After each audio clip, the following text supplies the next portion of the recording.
At 34, I'm Monica, a successful journalist at a top fashion magazine and a well-known fashion blogger. As I sit in my office, surrounded by racks of designer clothes and stacks of glossy magazines, I can't help but feel a sense of pride. I've worked hard to get here, and every late night and early morning has been worth it. My phone buzzes with a notification. It's an email from my editor. "Monica, great job on the latest piece.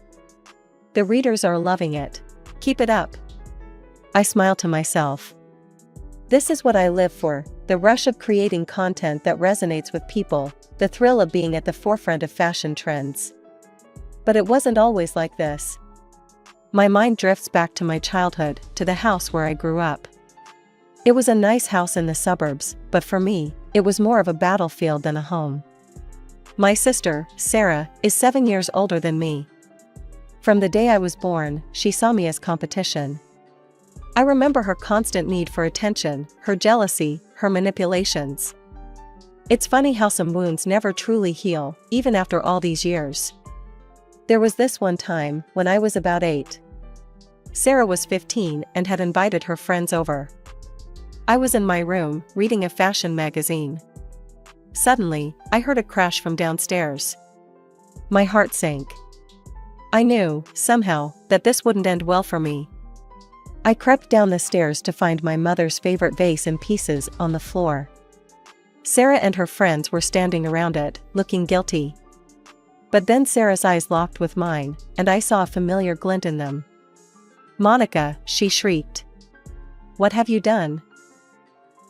I stood there, mouth agape, as Sarah spun a tale of how I had been running wild through the house and knocked over the vase. Her friends, not wanting to get in trouble, nodded along. But I didn't, I started to say, but my parents had already made up their minds. "Monica, how could you be so careless?" my mother scolded. "You know how much I loved that vase." "You're grounded for a month," my father added. "And no pocket money until you've paid for a new vase." That night, as I lay in bed, I made a promise to myself. One day, I'd have my own place, my own life, far away from Sarah's shadow. And here I am now, living that promise. I've got my own house, bought with a mortgage I'm proud to pay off each month. It's my sanctuary, my piece of peace and quiet. As I wrap up my latest article on fall fashion trends, my mind wanders back to the day Sarah got married. I was 15, and I remember feeling an overwhelming sense of relief. Finally, I thought, I'd have some peace in my life. The wedding itself was a lavish affair. Sarah looked stunning in her white gown, but I couldn't help noticing the smug look she threw my way during the ceremony. A year after the wedding, Sarah had a daughter, my niece, Lily. As she grew, I found myself spending more and more time with her. Sarah seemed all too happy to pawn her off on me, preferring to spend her time gossiping with friends or scrolling endlessly on her phone. "Monica, can you take Lily this weekend?" Sarah's voice crackled through the phone. It was a familiar request. "I've got plans." I sighed, knowing full well that plans probably meant another meeting with chatty friends. "Sure, Sarah. I'd love to spend time with Lily." That weekend, I took Lily to a new children's entertainment complex that had just opened up in town. Her eyes lit up as we entered, taking in the colorful play areas and exciting activities. "Aunt Monica, look," Lily squealed, pointing at a giant slide. "Can we go on that?" I laughed, her excitement infectious. "Of course we can, sweetie. We can do whatever you want today." As I dropped Lily off at home that evening, I overheard Sarah arguing with her husband, Mason. Their voices were muffled, but I caught snippets about Sarah's frequent absences and her disinterest in family life. I quickly ushered Lily inside, not wanting her to hear the argument. But as I turned to leave, Mason caught my arm. "Monica," he said, his voice strained. "I don't know what to do anymore. Sarah's never home, and when she is, she's glued to her phone. It's like Lily and I don't even exist to her." "I'm sorry," I said, not knowing what else to say. "If there's anything I can do to help with Lily, just let me know." He nodded gratefully, and I left, feeling a mix of emotions. Anger at Sarah for neglecting her family, worry for Lily, and a strange sense of vindication. All those years of Sarah tormenting me, and now her true colors were showing to everyone else too. The day everything fell apart started like any other. I was at a cafe with my friends when my phone rang. It was my mother, her voice tense and brittle. "Monica, you need to come home. Now." I arrived at my parents' house to find chaos. Sarah was sobbing on the couch, mascara streaking down her face. My father was pacing, red-faced with anger. And in the corner, looking shell-shocked, was Sarah's husband, soon-to-be ex-husband, as I would learn. "He caught me," Sarah wailed between sobs. With her lover," Mason spat out. "In our own bed." I stood there, stunned. Despite knowing about Sarah's indiscretions, seeing the fallout was something else entirely. And then, as always, Sarah's eyes locked onto me. "This is your fault," she shrieked, pointing an accusing finger. "If you hadn't been so perfect, if you hadn't taken up so much of Mom and Dad's attention, I wouldn't have had to look elsewhere for love." I couldn't believe what I was hearing. Even now, faced with the consequences of her own actions, Sarah was trying to blame me. "That's enough, Sarah," I said, my voice cold. "You made your choices. Don't you dare try to pin this on me." My parents, predictably, rushed to Sarah's defense. "Monica, how can you be so heartless?" my mother cried. "Your sister is hurting." I looked at them, these people who had always taken Sarah's side, who had never believed me when I told them about her cruelty. In that moment, I made a decision that would change the course of my life. "I'm done," I said quietly. "I'm done with the drama, the accusations, the constant favoritism. I'm moving out." My parents protested, but their words fell on deaf ears. I was 22, fresh out of college, and ready to start my own life. Within a week, I had found a small apartment across town and moved out of my childhood home. The next few years were a whirlwind.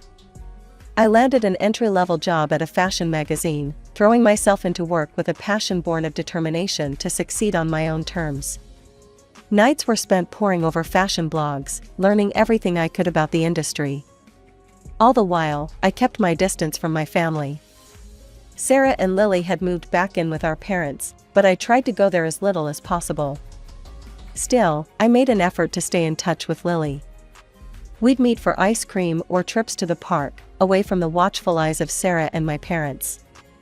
Lily was growing into a sweet, thoughtful girl, so different from her mother that it sometimes took my breath away. As the years rolled by, my career took off like a rocket. At 34, I found myself in a position I'd only dreamed of as a fresh-faced college graduate. Senior journalist at a top fashion magazine, my byline recognized by industry insiders and fashion enthusiasts alike. But that wasn't all. I'd also cultivated a significant following as a fashion blogger, my social media filled with outfit ideas, trend forecasts, and behind-the-scenes peeks at the glamorous world of high fashion. My phone buzzed with a notification. Another 1,000 followers on Instagram. I smiled to myself, remembering the days when I'd celebrate each new follower like a personal victory. As I flipped through the glossy photos, my mind wandered to my own wardrobe. I'd come a long way from the hand-me-downs and bargain bin finds of my youth. Now, my closet was filled with designer pieces, each one carefully chosen to reflect my personal style and the image I wanted to project to the world. My phone buzzed again. This time, it was a text from Lily, now a teenager. "Aunt Monica, can you help me pick an outfit for my friend's birthday party this weekend?" I smiled, warmth filling my chest. Despite the distance I'd put between myself and Sarah, Lily and I had managed to maintain a close relationship.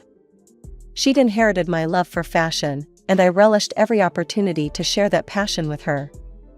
"Of course, sweetie," I texted back. "Why don't you come over on Saturday morning and we'll put something together?" Sarah. The thought of my sister still brought a twinge of discomfort. We barely spoke these days, our interactions limited to terse exchanges at family gatherings I couldn't avoid.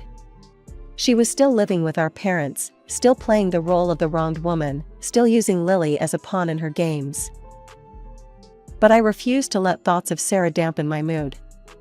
I had too much to be grateful for, too much to look forward to. My career was thriving, I had a beautiful home that I'd bought with my own hard-earned money, I had Alex, my fiancé, and I was finally, truly happy. As I scrolled through the latest runway looks on my tablet, my phone rang. Sarah's name flashed on the screen, and I sighed, bracing myself for what was to come. Monica, Sarah's voice was sharp, demanding. Lily needs a new outfit for her school dance. Something designer, obviously. Just make sure it's expensive and trendy. Lily needs to look better than those other girls. Before I could respond, she hung up. I stared at the phone, a mix of anger and resignation washing over me. How had I become responsible for dressing my niece? Despite my frustration with Sarah, I couldn't help but feel excited about shopping for Lily. At 15, she was developing her own sense of style, and I loved helping her explore that. The next day, Lily and I hit the mall. We spent hours trying on dresses, giggling over some of the more outrageous designs. In the end, we settled on a beautiful emerald green dress that made Lily's eyes sparkle. As we left the store, bags in hand, I couldn't help but feel a twinge of resentment. I loved spoiling Lily, but Sarah's expectation that I would foot the bill for all of Lily's clothing needs was becoming too much. A week later, I found myself at my parents' house for a family dinner. The tension was palpable as soon as I walked in. Well, look who decided to grace us with her presence, Sarah sneered from her spot on the couch, phone in hand as usual. I ignored her, focusing instead on Lily, who ran to give me a hug. Aunt Monica. I wore the dress to the dance. Everyone loved it. That's wonderful, sweetheart, I smiled, genuinely happy for her. My mother's voice cut through the moment. Monica, don't you think it's a bit much? Buying such expensive clothes for Lily when your sister is struggling? I blinked, taken aback. Excuse me? My father chimed in, his tone disapproving. You're always dressed in designer clothes, driving that fancy car. Don't you think you could help out your family more? I couldn't believe what I was hearing. Help out? I've been buying all of Lily's clothes for years now. Sarah hasn't spent a dime on her daughter's wardrobe and I don't know how long. Sarah's face twisted into a scowl. Oh, so now you're going to throw that in my face? Some of us don't have cushy jobs writing about shoes all day. I stood there, stunned into silence. How could they not see the truth? How could they still be taking Sarah's side after all these years? As I drove home that night, tears of frustration stinging my eyes, I realized that some things would never change. No matter how successful I became, no matter how much I did for Lily, in my family's eyes, I would always be the selfish one, the one who needed to do more. However, there was something else in my life, besides a good job and a terrible family. My fiancé. 2 years had flown by since I met Alex. When he proposed on a quiet evening at home, I didn't hesitate to say yes. As a fashion journalist, I knew the importance of the perfect wedding dress. I reached out to a young Italian designer I'd featured in one of my articles. His avant-garde approach to bridal wear had caught my eye, and I knew he could create something truly special. When the dress arrived, my hands shook as I unzipped the garment bag. The moment I saw it, my breath caught in my throat. It was perfect, a delicate peach color that complemented my skin tone, with intricate lace detailing and strategically placed rhinestones that caught the light beautifully. I slipped it on, my heart pounding. As I looked in the mirror, I knew this was it. The dress hugged my curves in all the right places, the color making me look radiant. I felt like a bride, like the successful, confident woman I'd become. Without thinking, I snapped a picture and sent it to Sarah. Despite our differences, she was still my sister, and some small part of me hoped she'd be happy for me. Got my wedding dress, I texted along with the photo. What do you think? Her response was typically Sarah. Bit much, isn't it? You always did like to show off. I sighed, putting my phone away. I don't know why I expected anything different. Carefully, I hung the dress in my closet, already dreaming of the day I'd walk down the aisle in it. The next few weeks were a whirlwind of wedding preparations. Between finalizing the guest list, choosing a venue, and keeping up with my work, I barely had time to breathe, let alone visit my family. One evening, as I was going over seating arrangements, my phone rang. It was my mother. "Monica, we haven't seen you in weeks," she said, her tone accusatory. "Lily's been asking about you." Guilt washed over me. In all the wedding chaos, I'd neglected my relationship with Lily. "I'm sorry, Mom. Things have been crazy with the wedding planning." About that, my mother's voice took on a familiar disapproving tone. "How much are you spending on this wedding? You know, a modest ceremony would be just as meaningful." I frowned. "Mom, I don't think that's any of your business." "Of course it is," she exclaimed. "We're your family. And speaking of family, have you thought about how you could help your sister instead of spending all this money on one day?" I couldn't believe what I was hearing. "Mom," I said, my voice trembling with suppressed anger, "this is my wedding. Alex and I are paying for it ourselves. How we spend our money is our business, not yours, and certainly not Sarah's." "Don't be so selfish, Monica," my mother scolded. "Family should come first." As I hung up the phone, I felt a mixture of anger and sadness wash over me. Even now, with one of the happiest days of my life approaching, my family couldn't simply be happy for me. Everything always had to revolve around Sarah and her needs. Just as the dust was settling from the wedding dress drama, a new storm was brewing. Lily was graduating high school, and with graduation came the inevitable school ball. My phone rang one afternoon while I was in the middle of a photo shoot. Sarah's name flashed on the screen. "Monica," Sarah's voice was demanding as ever. "Lily needs a dress for her graduation ball. I want you to buy her one from that new collection by, what's his name? The famous one you're always going on about." I knew exactly which designer she meant, and exactly how much his dresses cost. "Sarah, those dresses are incredibly expensive. We're talking thousands, sometimes tens of thousands of dollars. I'm not spending that kind of money on a dress Lily will wear once.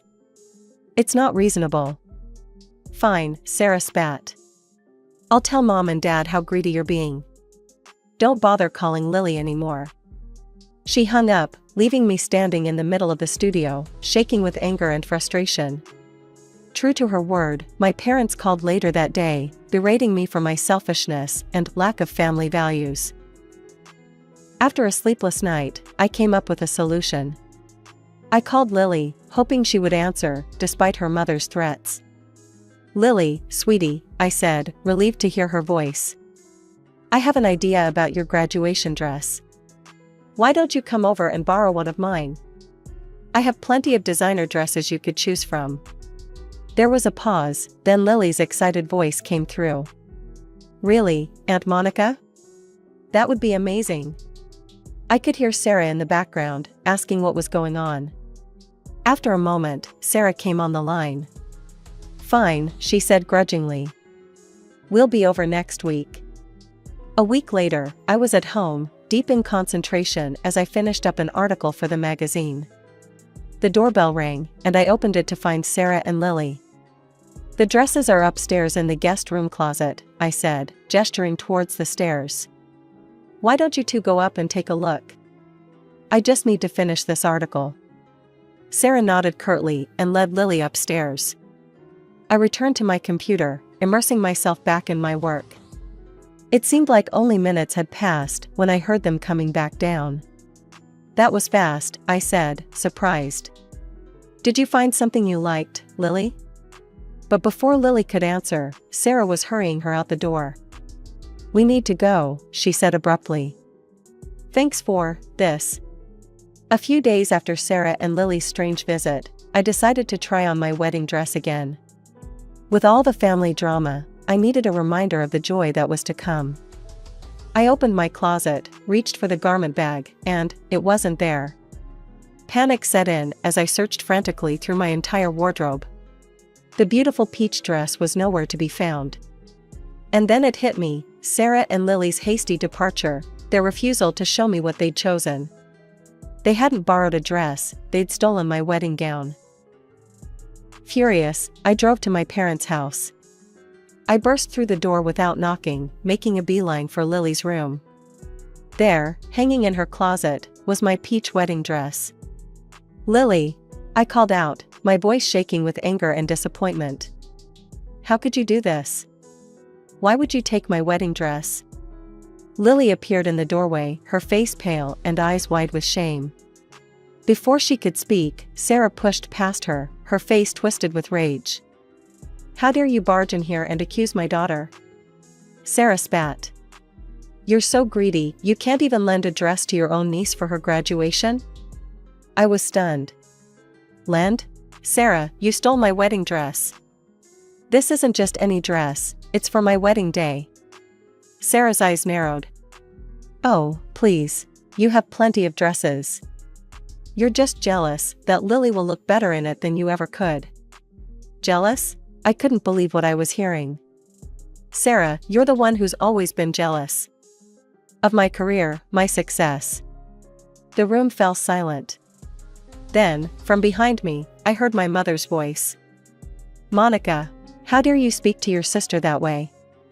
I turned to see both my parents standing there, their faces masks of disappointment and anger. "But she stole my wedding dress," I protested. My father shook his head. "Always so selfish, Monica. Can't you think of anyone but yourself for once?" I stood there, feeling like I was drowning. How had this happened? How was I the villain in this story? Without another word, I grabbed my dress and left. The next day, my phone rang. It was Lily. "Aunt Monica, I'm so sorry." Her voice was small, trembling. "I didn't know it was your wedding dress. Mom said, she said you'd want me to have it. We didn't even look at the other dresses. I'm so sorry." My anger melted away. Of course Sarah had manipulated the situation, used Lily as a pawn in her games. "Oh, Lily," I sighed. "It's okay. I understand. How about we go shopping for a new dress?" "Your own dress, not a borrowed one." "Really?" The hope in her voice was palpable. "But I can't afford a nice dress." "Don't worry about that," I said. "But I have a proposal. The dress will be yours, but you'll pay it off in installments. By helping me with my wedding preparations." The day after our phone call, Lily and I hit the stores. It was a day filled with laughter, honest conversations, and a deepening of our bond. We finally settled on a stunning midnight blue gown that made Lily look like a princess. On the night of her graduation, Lily was radiant. As I watched her laughing with her friends, posing for photos, I felt a bittersweet pang. This wonderful young woman had grown up so fast, and I was grateful to be a part of her life. After the ceremony, as we sat in a quiet corner, I took a deep breath. "Lily, there's something I need to tell you." She looked at me, her eyes curious. "I've decided not to invite your mother to my wedding," I said gently. "And I don't think I'll be communicating with her anymore." Lily nodded slowly, surprising me with her calm reaction.